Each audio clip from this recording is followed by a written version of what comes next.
Faria de Oliveira, falar sobre concessão de créditos. Vamos ouvir um pouco. Membros da União Europeia.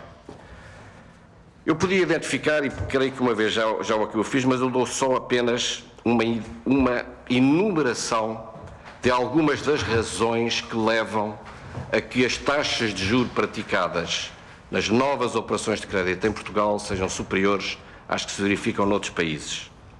Já falei na situação do rating dos bancos está penalizado pela crise da dívida soberana.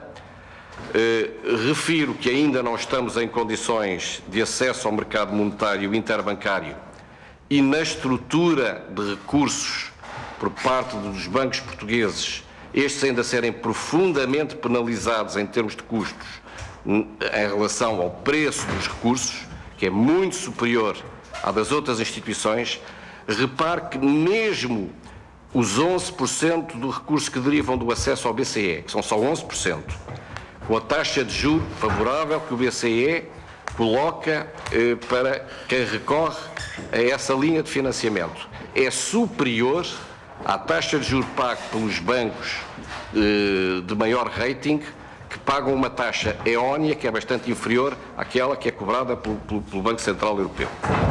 Depois, a margem financeira está sob fortíssima pressão, dado o peso do estoque de crédito com taxas de juros muito baixas e que corresponde a uma transferência efetiva e real de rendimento dos bancos para as famílias, o que no seu conjunto é favorável, até porque, de alguma maneira, evitará mais casos de incumprimento que poderiam ocorrer.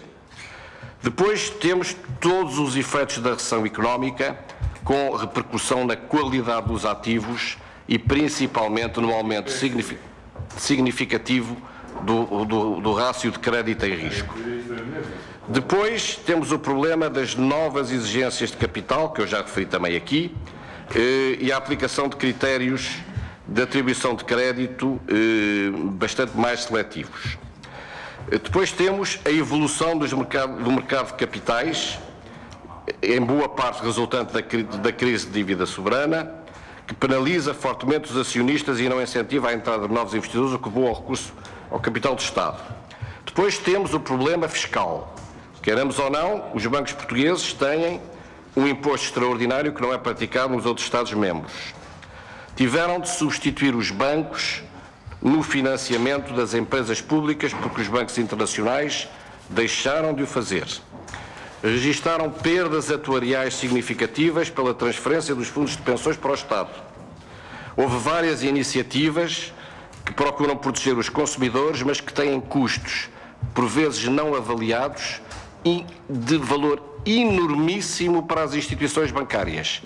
Só a necessidade de criar novos procedimentos informáticos em relação, por exemplo, à questão da proteção por incumprimento ao crédito à habitação por motivos extraordinários e perfeitamente atendíveis, o custo que isso trouxe para os bancos são centenas de milhões de euros.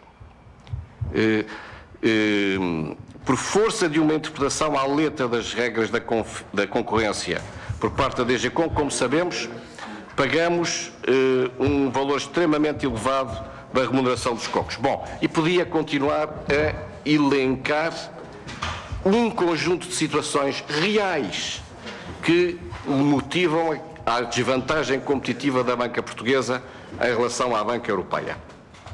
Faria de Oliveira, o Presidente da Associação Portuguesa de Bancos, a falar de concessão de créditos na Comissão do Orçamento e Finanças, onde é ouvida a Associação Portuguesa de Bancos. Bom, é muito economias, não é? Economias, mas podemos fazer Podemos descodificar, exatamente. Podemos tentar descodificar. Eu aproveito sempre um economista. O que é o mercado de crédito em Portugal? O mercado de crédito em Portugal são 110 mil milhões de euros de crédito à habitação. Sim. É o maior volume de crédito, nem as empresas têm cerca de 109 mil milhões. São 30 mil milhões de crédito ao consumo.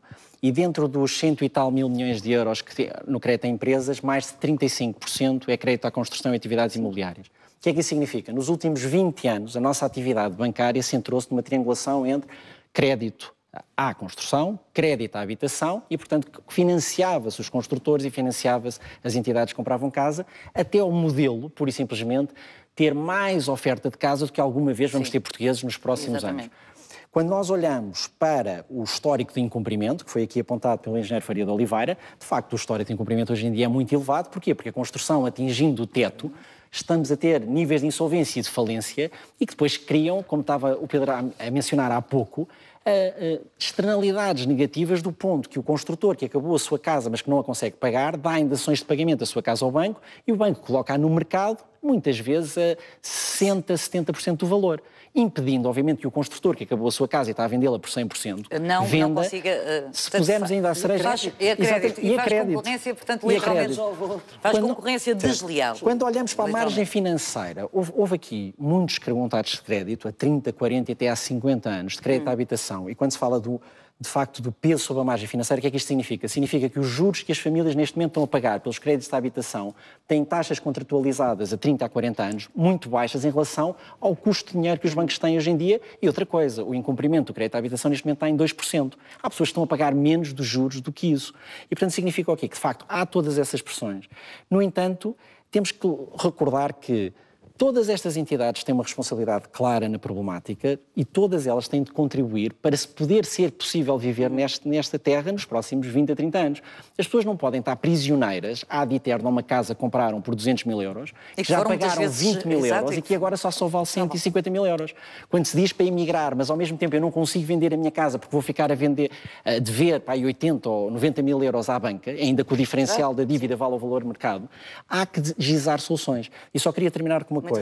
Quando se fala em termos de crédito a particulares, falamos de 110 mil milhões de euros em crédito de habitação e 30 mil milhões em crédito a consumo. Se olharmos depois para a desproporção entre a taxa de juros que se paga em crédito à habitação e nos créditos ao consumo, vemos que as famílias estão muito mais restringidas pelos aqueles célebres cartões de crédito que todos nós conhecemos, ou os créditos diretos que contratam-se pelo telemóvel ou pela internet, que depois, quando olhamos para a margem de juros e comissões que pagam por mês, é completamente ao contrário. Ou seja, as pessoas estão debaixo d'água, nessa realidade de multicrédito, por esses juros excessivos que são a ser pagos. Ou seja, nós estamos a pôr em causa as nossas casas, estamos a pôr em causa a sustentabilidade do nosso modelo, mesmo ao nível do imobiliário, por um conjunto de entidades, e já agora fica também aqui, muitas delas de capital que nem são portuguesas.